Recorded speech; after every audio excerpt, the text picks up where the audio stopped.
নমস্কাৰ বন্ধুসকল, আজিৰ ভিডিঅ'ৰ জৰিয়তে আপোনালোকে আমাৰ অঞ্চলৰ এটা খাদ্য উদ্যোগৰ পণ্যগৃহৰ ভিতৰত সোমাই থকা বিষাক্ত চকৰি ফেটিসাপ উদ্ধাৰ দেখিবলৈ পাব। উদ্যোগত কৰ্মৰত এজন কৰ্মচাৰীয়ে সাপটো এই কোঠালিটোৰ ভিতৰলৈ সোমাই যোৱা প্ৰত্যক্ষ কৰি আমালৈ উদ্ধাৰৰ বাবে ফোন কৰিছিল। এয়া আমি সাৱধানে কোঠালিটোৰ ভিতৰৰ পৰা বেগবোৰ উলিয়াই থাকোঁতে সাপটোৱে বেগটোৰ ভিতৰলৈ সোমাই যোৱা প্ৰত্যক্ষ কৰি বেগটো কোঠালিটোৰ পৰা বাহিৰলৈ উলিয়াই আনিছোঁ, যাতে সাপটো সুকলমে উদ্ধাৰ কৰিব পাৰোঁ।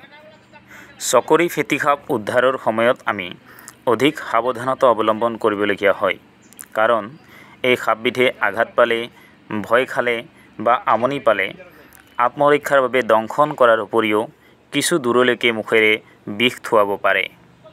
বেগটো যিহেতু ফটা আছে, উদ্ধাৰৰ সময়ত সাপটো হঠাৎ বাহিৰলৈ ওলাই ওচৰতে থকা বেগবোৰৰ মাজত লুকাই যাব পাৰে বুলি পুনঃ আমি সাপটো সোমাই থকা এই বেগটো কিছু মুকলিলৈ উলিয়াই লৈছোঁ।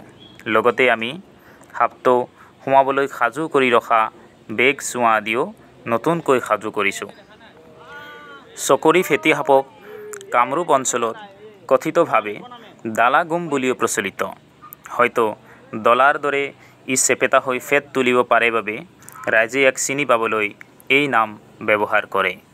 অসমৰ অন্য ঠাইবোৰত ইয়াক কলি ফেটি, মুগী ফেটি আদি নামেৰেও জনা যায়, কাৰণ এই সাপবিধৰ গাৰ বৰণৰ কিছু বিভিন্নতা আছে। চকৰি ফেটিসাপৰ ইংৰাজী নাম হৈছে মন'ক্লেড কোব্ৰা আৰু ইয়াৰ বৈজ্ঞানিক নাম হৈছে নাজা কঠিয়া। মূলতঃ এই সাপবিধ নিশাচৰ যদিও দিনৰ সময়তো ইয়াৰ আহ-যাহ দেখিবলৈ পোৱা যায়। ভেকুলী, মাছ, সাপ, সৰু স্তন্যপায়ী প্ৰাণী, চৰাই আৰু ইয়াৰ কণী আদি ইয়াৰ খাদ্য। মানুহৰ বাসস্থানলৈ ই মূলতঃ এন্দুৰ, নিগনি, হাঁহ, কুকুৰা, পাৰ আদি পোহনীয়া চৰাই আৰু ইয়াৰ কণী, শহা পোৱালি, মেকুৰী পোৱালি আদি খাদ্য বিচাৰি আহে। বহু সময়ত বাকলি সলাবৰ বাবে আৰু শৰীৰৰ উত্তাপ নিয়ন্ত্ৰণৰ বাবেও ই মানুহৰ বাসস্থানলৈ অহা পৰিলক্ষিত হয়।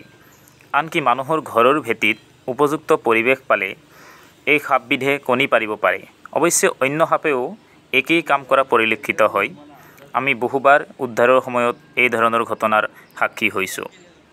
আমি আমাৰ চৌপাশত সাপৰ আহ-যাহ আৰু দুৰ্ঘটনা কম কৰিবলৈ আমাৰ চৌপাশ পৰিষ্কাৰকৈ ৰখাৰ উপৰিও খাদ্যৰ অপচয় ৰোধ কৰা, খাদ্যৰ ভঁৰাল পৃথকে সজা, পোহনীয়া চৰাই, জন্তু আদিৰ গঁৰাল কিছু আঁতৰত সজা আৰু কণী, পোৱালি আদি সংগ্ৰহৰ সময়ত সাৱধান হোৱা উচিত।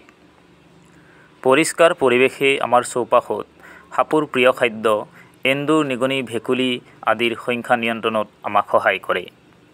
এয়া আমি অতি সাৱধানতাৰে সাপটো সোমাই থকা বেগটো খুলি লৈছোঁ আৰু সাপটোক যিমান সম্ভৱ আমনি নকৰাকৈ উদ্ধাৰৰ প্ৰয়াস কৰিছোঁ। উদ্ধাৰৰ পিছত আমি উপস্থিত সকলোকে সাপ সম্পৰ্কে কিছু সজাগ কৰাৰ प्रयास करें।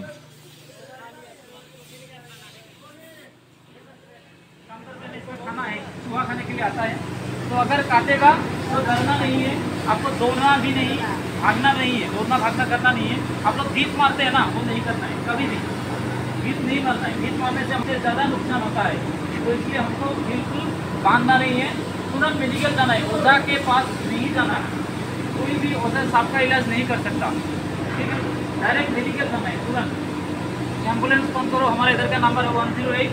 एम्बुलेंस फोन करो। अगर एम्बुलेंस आने में देर लगे, आप किसी भी गाड़ी में चला जाओ, बाइक में बैठो, एक के पीछे से पकड़ के जाना आदमी को, तुरंत मेडिकल जाओ। मेडिकल में डॉक्टर जो करेगा वही कीजिए, कभी भी ओझा गुनी के पास नहीं जाना, ठीक है। ये जहरीला सांप है। Thank you. এয়া আমি সাপটো কিছু আঁতৰতে থকা প্ৰাকৃতিক পৰিৱেশত মুকলি কৰিবলৈ আহিছোঁ। আমাৰ ভিডিঅ'বোৰত আপোনালোকে জনোৱা সঁহাৰিৰ বাবে অশেষ ধন্যবাদ। আগলৈও আপোনালোকৰ দিহা পৰামৰ্শৰে আমাক অনুপ্ৰাণিত কৰিব বুলি আশা কৰিলোঁ।